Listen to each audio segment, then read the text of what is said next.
Oh ini notebook. Itu pertama kali saya lihat notebook. Terus dia cerita, Koden, sekarang ini ada internet. Apa internet? Itu kuping saya belum pernah dengar itu. Oh begini. Terus ada email. Ya ampun, email apa lagi?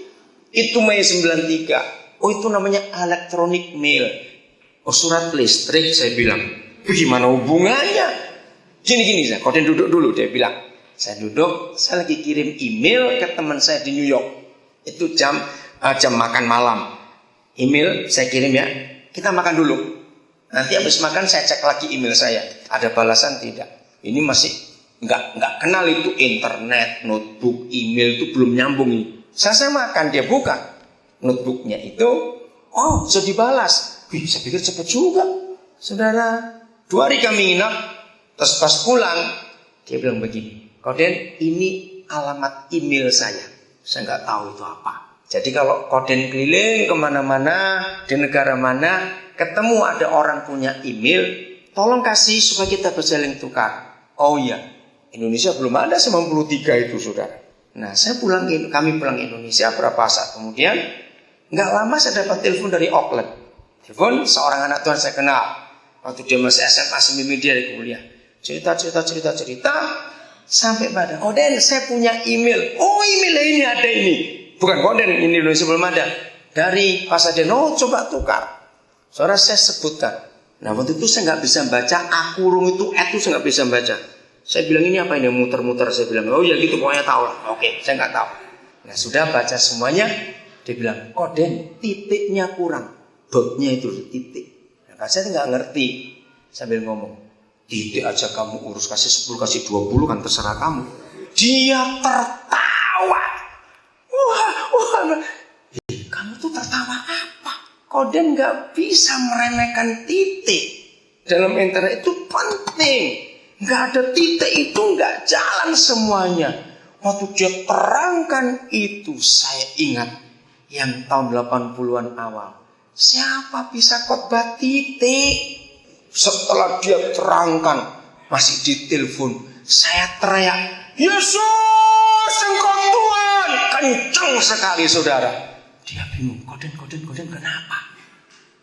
Dipikir saya itu kepenuh Roh Kudus. Enggak. Saya mau cerita kepada kamu. Sekian belas tahun yang lalu, saya bacakan ayatnya Matius 5. Kalau Yesus bukan Tuhan, ngapain dia ngurus titik yang baru ada artinya 2000 tahun kemudian? Bisa ngerti kata itu, saudara? Betapa dahsyatnya Alkitab itu. Maka itu kapan gereja bisa menyatakan pengajaran kepada dunia? Tolong rekan-rekan pendeta, ayo alami, walaupun saya belum banyak, ya, tapi sudah sering. Berbahagialah gereja kalau diundang ceramah di masjid. Jangan tolak. Kok nggak amin? Ceramah kesehatan, ceramah soal pernikahan. Ini fakta, saudara. Walaupun hukum mereka menyetujui itu hukum poligami, tapi faktanya mereka tidak setuju. Lu betul tidak? Nah, ini kebenaran kita harus ungkapkan. Berbahagialah saudara kalau bisa diundang seminar-seminar kesehatan pakai buku yang satu ini. Nggak usah nyebutkan ayatnya di mana, kita apa ngomong saja. Ini pengalaman saya. Kalau saya ketemu mereka bicara, pada akhir itu mereka pasti tanya, Bapak pakai pustaka apa? Kan pasti pakai pustaka, buku apa? Menceramah kok nggak pakai buku? Ya saya nggak bisa nyebutin untuk Alkitab. Kalau mereka desak, baru saya jawab. Itu kitab suci kami. Dan saya ajari mereka. Saya sering bagi ke mereka. Jangan anggapin kitab suci agama. Ini cuma buku biasa. Nah, yang repot itu gini. Kalau mereka tanya saya pas telepon SMS, Pak, yang itu di halaman berapa? Nah, masalahnya nggak saya sama halaman Alkitab kita itu. Saya mesti pelan-pelan dulu yang halaman berapa itu ya. Seru saudara kalau dengar mereka. Benar, mereka itu tertarik. Mereka itu ingin tahu. Nah, salahnya kita di sini menganggap itu milik Kristen. Tidak. Betul? Ayo buat Yesus dan firman-Nya itu milik dunia. Bukan milik kita saja. Dengan cara tadi. Hidup saya. Ini salah satu bukti. Saudara, mengapa Alkitab menulis disunat itu harus pada hari ke-8? Hebat. Sebab dari bayi lahir sampai hari ke-8 baru vitamin K itu memproduksi sendiri dalam tubuh manusia. Bayangkan kalau disunat sebelum hari ke-8, mati bayi itu karena pendarahan. Begitu vitamin K muncul, baru boleh disunat. Musa nggak ngerti, tapi itu bisa dibuktikan. Nah itu bukti udah banyak, saya nggak bisa ngomong semuanya hari ini. Tapi mari mulai hari ini anak-anak Tuhan, milikilah hati. Mereka akan cari pengajaran di orang Kristen. Karena hanya di kita ada pengajaran. Yang terakhir, saudara tahu bedanya kasih dengan cinta? Tahu nggak bedanya kasih dengan cinta? Anak muda awas kamu nggak tahu ya. Nah, cinta tidak kebutuhan semua orang, tapi kasih itu kebutuhan semua orang. Apa bedanya kasih dengan cinta? Di dalam kasih ada kehidupan, di dalam cinta ada seks. Nah, ini bedanya. Ketika saya mengajarkan ini, saudara, banyak orang mendengar. Alkitab adalah satu-satunya buku. Dengar ya, Alkitab adalah satu-satunya buku di dunia ini yang menulis definisi apa itu kasih dan siapa itu kasih. 1 Korintus 13 adalah catatan itu. Tidak ada buku manapun di dunia. Catat saudara, di dunia ini sudah ada kira-kira 5 juta judul buku. Bukan 5 juta buku ya, 5 juta judul. Dari 5 juta judul buku itu satu-satunya buku yang menuliskan kasih cuma Alkitab kita. Cinta itu ada di mana-mana. Di Losari banyak, pasar banyak, betul ya, di hotel-hotel banyak. Kasih itu enggak. Maaf kalau saya sebut nama itu lagi. Salah satu grup band dari anak-anak kami namanya Heaven and Friends. Ketika Ronald Pangemanan mendengar saya mengajar bedanya kasih dengan cinta, dia mengubah lagu judulnya Cinta Harus Memiliki. Dalam sebuah album sekuler bukan album rohani.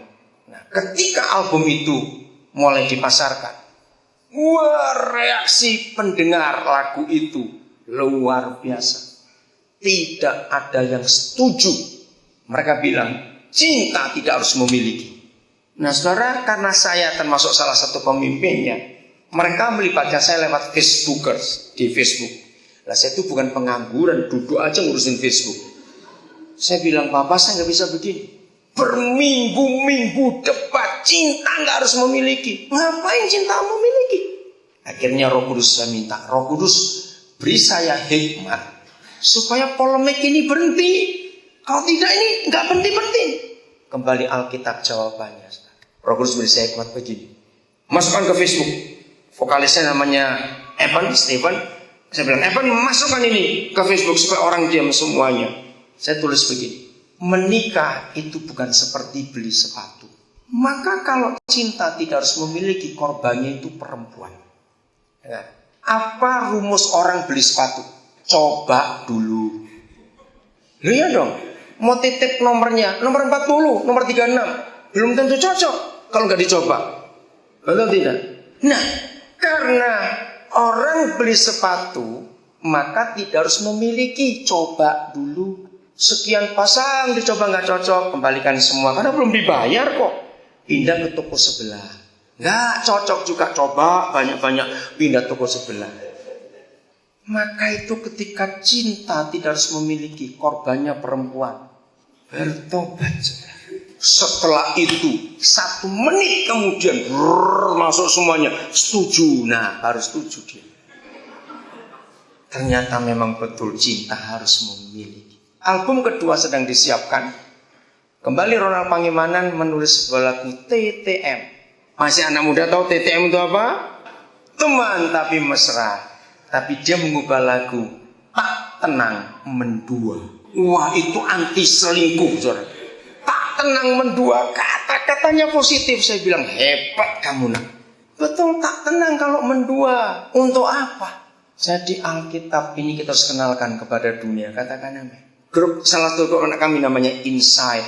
Belum lama mereka buat album baru. Dan ada satu lagu namanya Bersaudara. Dia mengubah lagu untuk menantang orang-orang mengasihi anak-anak jalanan.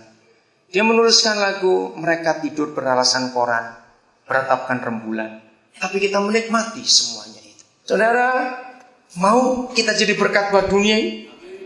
Harus begitu. Saya akan akhiri dengan pemikiran ini. Mungkin Barack Obama adalah satu-satunya presiden di dunia ini